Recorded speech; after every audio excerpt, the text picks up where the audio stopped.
উত্তরাখণ্ডের দেরাদুনে বর্ণবাদী বিদ্বেষের শিকার হয়ে ত্রিপুরা চাকমা সম্প্রদায়ের ছাত্র অ্যাঞ্জেল চাকমা নৃশংস হত্যাকাণ্ড শুধু একটি বিচ্ছিন্ন অপরাধ নয়, বরং এটি দক্ষিণ এশিয়া সংখ্যালঘু নিরাপত্তা, জাতিগত বিদ্বেষ এবং রাষ্ট্রের দায়িত্ব নিয়ে নতুন করে প্রশ্ন তুলছে বলে মনে করছেন সমাজতত্ত্ববিদরা।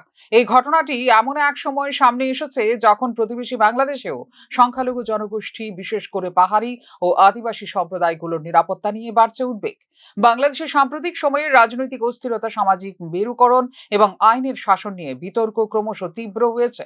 পাহাড়ি চট্টগ্রাম অঞ্চলে বসবাসকারী চাকমা, মারমা ও অন্যান্য আদিবাসী জনগোষ্ঠীর অধিকার, ভূমি সুরক্ষা ও সামাজিক মর্যাদা নিয়ে দীর্ঘদিন ধরে অভিযোগ রয়েছে। এই বাস্তবতায় ভারতের অভ্যন্তরে একজন চাকমা ছাত্রের ওপর বর্ণবাদী হামলা ও হত্যাকাণ্ড এক গভীর আশঙ্কার প্রতীক হয়ে উঠেছে আঞ্চলিক সংখ্যালঘুদের জন্য। অ্যাঞ্জেল চাকমার হত্যার ঘটনায় তার চেহারা ও জাতিগত পরিচয়ের কারণে তাকে লক্ষ্যবস্তু করা হয় বলে লিপিবদ্ধ করা হয়েছে অভিযোগ। গত 9 ডিসেম্বর দেরাদুনের সেলাকুই এলাকায় মুদি দোকানের জিনিস কিনতে যাওয়ার সময় অ্যাঞ্জেল চাকমা ও তাঁর ভাই মাইকেল চাকমার ওপর হামলা চালায় একদল যুবক। মাইকেল চাকমার অভিযোগ, তাদের চেহারা নিয়ে কটূক্তি ও বর্ণবাদী গালিগালাজ করে হামলাকারীরা। পরিস্থিতি উত্তপ্ত হলে অ্যাঞ্জেল চাকমাকে একাধিকবার ছুরি দিয়ে আঘাত করে তারা।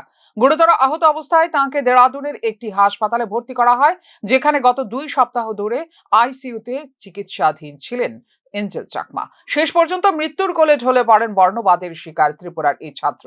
হামলাকারীরা বর্ণবাদী গালিগালাজ করে এবং শেষ পর্যন্ত ছুরিকাঘাতে হত্যা করে এঞ্জেল চাকমাকে বলে মামলা দায়ের করা হয় থানায়।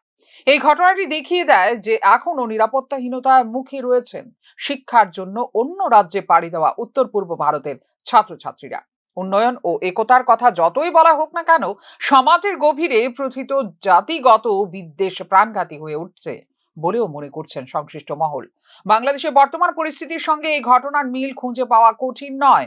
উভয় ক্ষেত্রে সংখ্যালঘু জনগোষ্ঠী নিজেদের পরিচয়ের কারণেই শিকার হচ্ছে প্রান্তিকতার।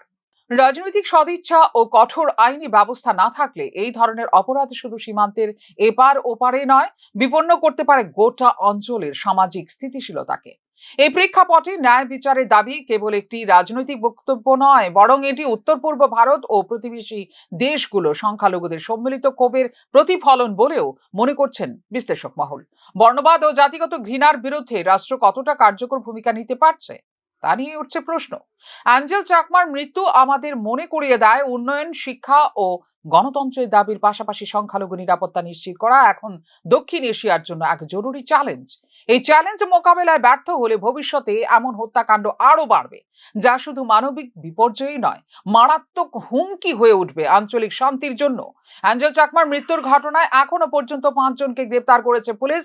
তাদের মধ্যে একজন মণিপুরের বাসিন্দা এবং বাকিরা উত্তরাখণ্ডের। এছাড়া আরো এক নেপালি নাগরিকের বিরুদ্ধে আইনি প্রক্রিয়া শুরু হয়েছে বলে জানিয়েছে পুলিশ। নিহত অ্যাঞ্জেল চাকমা আগরতলার নিকটবর্তী দেবরাম পাড়ার বাসিন্দা এবং তার পৈতৃক বাড়ি পেচারথলে। এই হত্যাকাণ্ডে জড়িতদের দৃষ্টান্তমূলক শাস্তির দাবি জানিয়েছে ছাত্রের পরিবার। ফিউরো রিপোর্ট, নিউজ নাও।